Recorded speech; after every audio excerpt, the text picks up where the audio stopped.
கிறிஸ்து இயேசுக்குள் அன்பானவர்களே, தவக்காலத்தின் 5ஆம் ஞாயிறு உங்களோடு இணைவதில் மகிழ்ச்சி அடைகிறேன். இன்றைய நாளின் துணைப்பொருள் புனிதமாகுதல், கிறிஸ்துவின் புது வாழ்வு. ஒரு முறை ஒரு ஆடும் பன்றியும் சேற்றுக்குள் விழுந்து விட்டன. இதை கண்ட ஒருவர் அருகிலே செல்கிறார். ஆடு அந்த சேற்றுக்குள் இருந்து தன்னை காப்பாற்றும்படி கதறிக் கொண்டிருக்கிறது. ஆனால் பன்றி தன்னிலை மறந்து அதில் புரண்டு இன்பம் கண்டு கொண்டிருக்கிறது. பன்றியையும் அந்த மனிதர் வெளியில் தூக்கி விட்டார். தவறி விழுந்த ஆடு அந்த இடத்தில் மீண்டும் விழுந்து விடாமல் திரும்பி பார்க்காமல் ஓடி மறைந்து விட்டது. பன்றியோ மீண்டும் அந்த சேற்றுக்குள் பாய்ந்தது. ஏனெனில் அதற்குள் இன்பம் கண்டு தன்னை இரட்சிக்காக வெட்ட கொண்டு போகும் போதுதான் மேலே அது பார்க்குமா.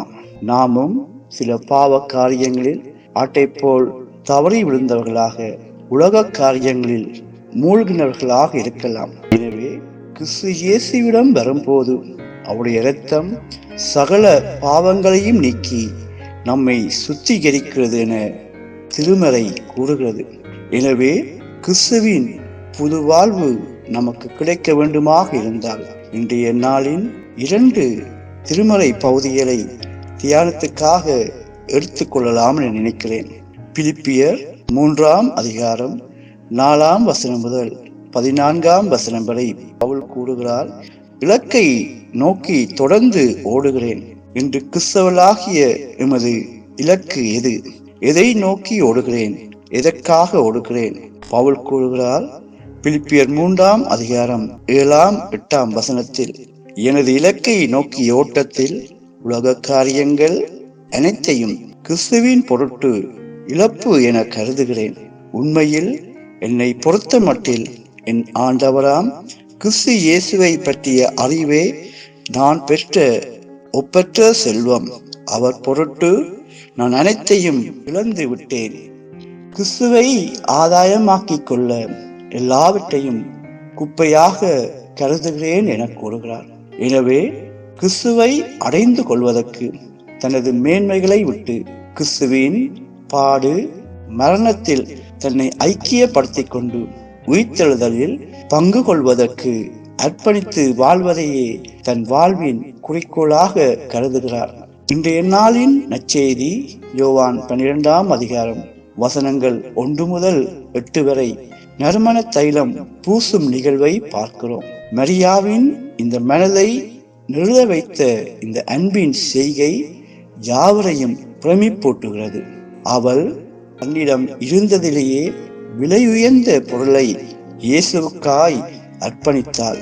அருள்நாதா, அருள்நாதா, அருள்நாதா இயேசுவே, பொருள் நீரல்லால் வேறே பொருள் ஒன்றும் வேண்டாமே. அவள் தன்னிடம் இருந்ததிலேயே விலை உயர்ந்த பொருளை இயேசுவுக்காய் அர்ப்பணித்தாள். இந்த பெண்ணின் அன்பையும் யூதாசின் மனநிலையும் ஒப்பிட்டு பார்த்தாள். இவள் பெருமதியானதை அதன் மூலம் இயேசுவே எல்லாம் என்று அவளிடம் தன்னை ஒப்புக் கொடுக்கிறாள்.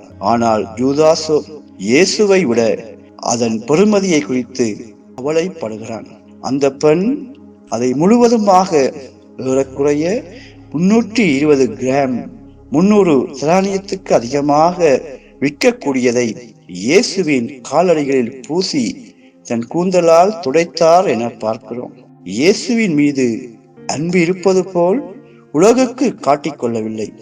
இயேசுவிடம் வரும்போது அனைத்தையும் கொடுத்தார் என பார்க்கிறோம். தைலம் பூசிய பெண்ணை கட்டுப்படுத்தியது இயேசுவின் அன்பு. இயேசுவை காட்டிக் கொடுத்த யூதாசை கட்டுப்படுத்தியது பண ஆசை. ஆண்டவரை நேசிப்பதாக கூறுகிறோம், ஆனால் நம் அன்பின் செயல்பாடு எத்தகையது? கிறிஸ்துவை தவிர நித்திய வாழ்வுக்கு எதுவும் நம்மை வழிநடத்த முடியாது. நாம் மேன்மையாக எண்ணுகிறவைகளை விட்டுவிட்டு கிறிஸ்து இயேசுவை பற்றி கொண்டு புனிதமாகி கிறிஸ்துவின் புது வாழ்வு பெற்று வாழ எங்களை ஒப்பு கொடுப்போம். மன்றாடுவோமாக. மகா கருணை மிக்க கடவுளே, முதலே புராணவராம் இயேசு கிறிஸ்துவின் பாடு மரணம் உயிர்ப்பின் மூலம் மனுக்குலத்தை நீர் புதிதாக்கினீர். உமது ஆவியின் வல்லமையை எம்மீதும் ஊதும். கிறிஸ்துவில் நாம் புது வாழ்வு அடையட்டும். எமது வாழ்நாளெல்லாம் நாம் உம்மை சரியான பாதையில் சேவிக்க அருள் செய்யும். நமது ஆண்டவர் இயேசு கிறிஸ்துவின் திருப்பெயராலே ஆமேன். ஆமேன்.